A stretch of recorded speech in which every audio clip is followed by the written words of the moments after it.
Over in South Africa, Anglo-American Platinum says it has clinched a deal with the South African union, AMCU, to end nearly 2 weeks of strikes over job cuts that hit production at the world's top producer of platinum.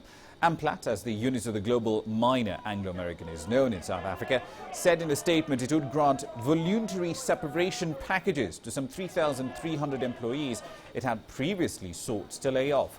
Now, the news lifted Amplat share price by 4%, but in the longer run, investors may take a dim view of the situation, as the firm had already rowed back from an initial target of cutting 14,000 jobs under intense government and union pressure, and it still has to complete a tough round of wage talks altogether.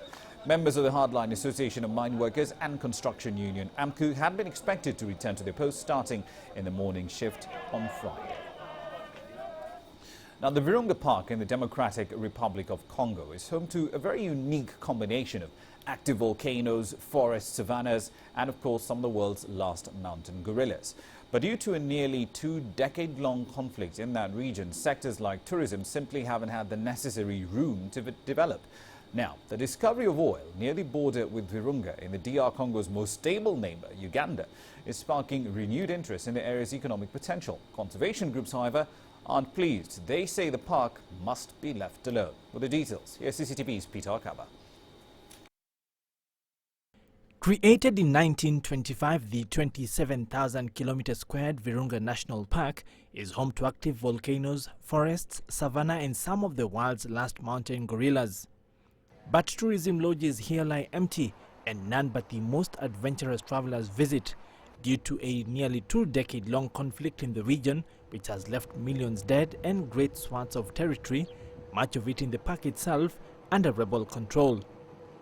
The UNESCO World Heritage Site is fast becoming an increasing focus for those seeking to exploit Central Africa's oil deposits. There are major threats to the park. There's the situation of armed conflict. There are the pressures from different industries, including petrol. The discovery of oil near the border with Virunga in Congo's most stable neighbor Uganda has prompted growing interest from Congolese authorities about the potential of blocks lying in what is known as the Albertine Graben along the country's eastern border.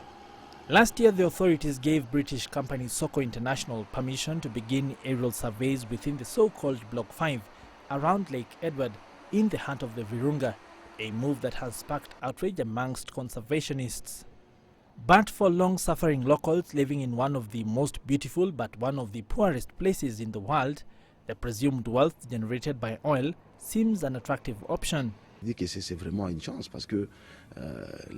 For me, this seems like a really good opportunity, because not only is that going to improve unemployment for the residents, but also it will improve the local economy. Why not even the economy of the country? Nationally, the debate over Virunga has raised questions over how a country whose economy lies in ruins after decades of corruption and conflict can best profit from an area of outstanding natural beauty, but possibly also great mineral wealth. The granting of mineral prospecting rights and attempts to carry out seismic surveying in the park could put Soko and the government on a collision course with UNESCO, which prohibits such activities within its World Heritage Sites. What are the consequences of oil exploration? The first consequence will be the effect it will have on the fisheries, which is the main resource that the communities around and inside the park depend on. The fisheries will be put in danger, especially due to the pollution that will surely be caused by oil exploration. According to Soko, the company has established with the Congolese government that it would be acting legally to carry out exploration under Lake Edward. However, advocates for conservation quote a worldwide fund for nature commissioned study which has indicated that the park will contribute $48.9 million annually to the economy, climbing to $1.1 billion per year if a tourism sector can be established there. Peter Akaba, CCTV.